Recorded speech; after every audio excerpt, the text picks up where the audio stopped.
let's talk about those top 10 rogue picks and things that I might have missed in the top 10. Make sure you guys smash the crap out of that subscribe button so you guys don't miss out more awesome. But Robbie, you didn't mention X deck. You know, I swear this is better than this. There's like 30 decks that are viable, alright?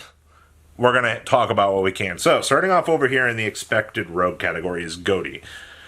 I have watched this deck play, and I will say I'm pretty impressed. Goaty's skill curve is actually pretty gosh darn impressive. Knowing when to do the formula jump plays, or, well, the quick synchro jump plays to board wipe your opponent, is actually pretty important for this deck. Also, you know, we got a runic variant sitting on over here on a corner that, you know, somebody's going to try to play. I do think that Goaty will be a very strong rogue pick. But if you're expecting to play a lot of Goaty, I mean, Shifter's a good card to help the deck out. That's going to steal some free wins. I can't wait for that. Oh, baby. Good times. Next up is Raid Raptor. I have seen zero early tournament data for this out of the 3 events that I have seen be played. But Robbie, it's got a rank 13 that's unaffected by everything. I'm telling you, Raid Raptor's gonna be a good deck. With zero tournament data to bag this up on the early stage, I'm leaving it in the rogue category because I've seen the stupid end boards that this deck can make. Does that mean that the deck is going to be bad? No. It's just early results, kind of being a little bit more cruel to the monster than we're kind of expecting. And to be honest with you, as of this point in time, I think a lot of people are going to... This deck's probably going to come out snowball very hard, very early 2 weeks, and it's probably going to fade on into the bag once people learn how to play against it. But I'm really looking forward just to seeing, you know, Raid Raptors destroy things with the low expectations we have going into it. Next up is Horus Control with Light and Darkness Dragon. Now, this is... Japan started messing around with this fairly recently. It's kind of gone dormant again. It had its 2-3 weeks of success. I've been testing a TCG variant. I think the deck is a lot of fun. Light and Darkness Dragon is a stupid little cheesy card that can do some pretty cute little things along the way. I do think that, obviously, you know, kind of as a meta goes forward here, you know, this might not stick around, or if you want something fun to kind of toss against, you know, things. Yu-Gi-Oh! Players have no idea how Light and Darkness Dragon works, and you will steal the freest games with this. So, if you want something fun, I recommend trying out this little Light and Darkness Dragon Horus pile. You would be surprised by some of the little ideas that you can come across out here that are just like, huh? Next up is the plant pile. So this gives you, oh man, Sun Avalon, Rika, the Aromage stuff that we just got out here. I haven't really, there was no tournament data to back this thing up on the very early stages, but we already know that most of your TCG players out here are going to run around. They're going to be like, plants! Yes! Especially Europe out here for their constant success rate that we have seen with this. My main concerns with this right now are how viable is plants? Like, what strengths do they have that will maybe let them have a chance to enter into the meta? I don't really have an answer for you at this point in time. I'm intrigued. I'm going to keep saying that. I want to see the developments for this deck, and I want to see, you know, these end boards that people are expecting are going to be, you know, able to play into full fire boards. But I'm just not seeing the consistency right now, man.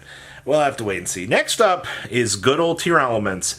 And I already know I've read 3 comments from people going, wow, I can't believe you didn't put Tier in the top 10. You're so bad at this game, fatty. Come on, Peter Griffin.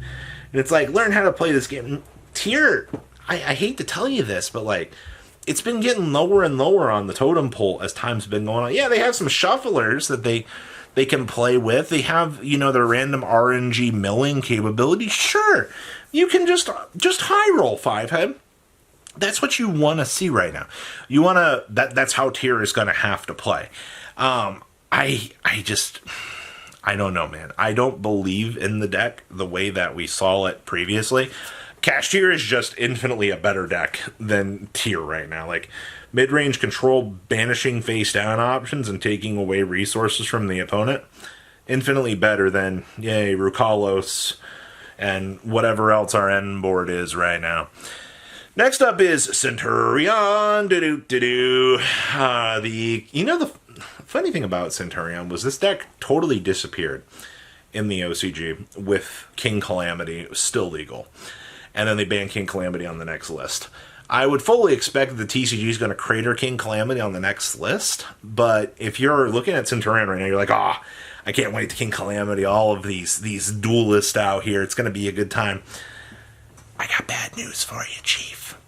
I think that your expectations are very high and you're expecting to be able to play into these, once again, these crazy little fireboards.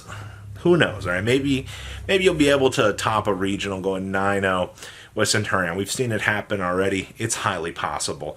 But I think in terms of the consistency level of the deck and how everything else just knocked up a notch, this just stays in the rogue category, all right? Not really much of an argument for that. Next up is Sprite.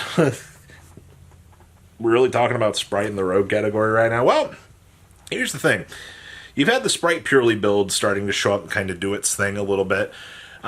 Pure Sprite, it always ends up topping. I don't know what it is about this deck. Like Nimble Angler engines, whatever other packages that you want to throw into this deck, they're still there. It hasn't vanished. It's just sitting in the rogue category right now. You know, it's like the local Buster special trying to, get some love in the meta. And once again, there's nothing wrong with that. You just, if you're expecting, today I'm going to play Sprite, I'm going to go EXO.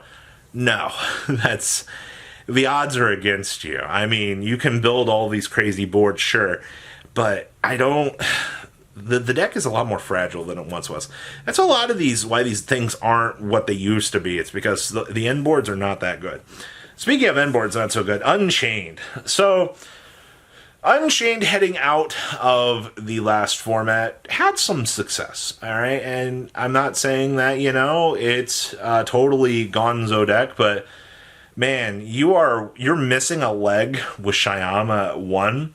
And oh boy, we're walking into a format where your opponent can destroy your cards. Oh man, that means that my Unchained cards can float. Yeah.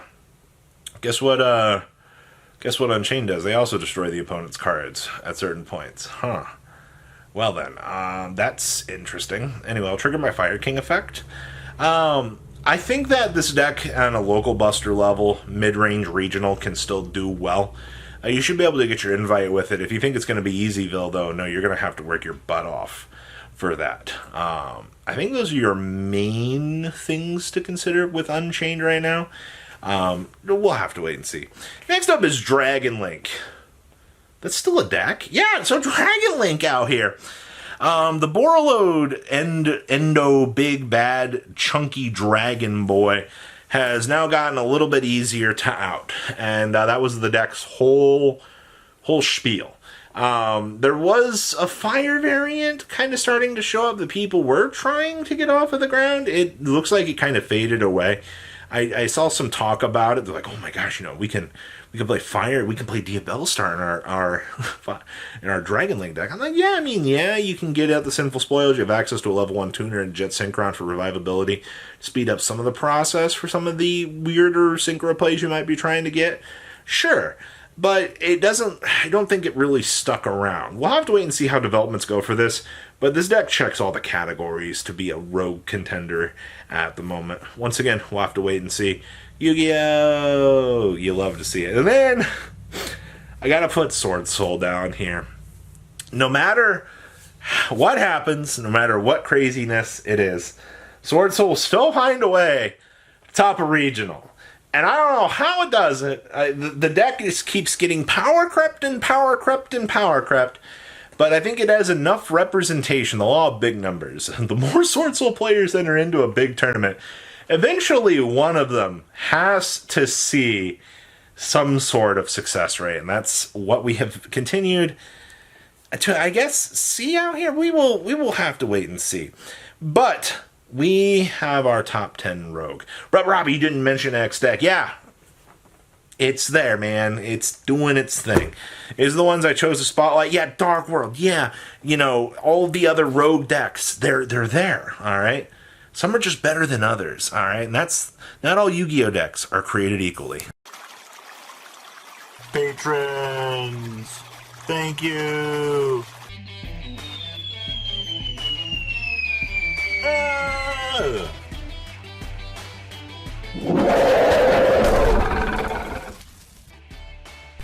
Thank you so much for watching. Check out these other videos.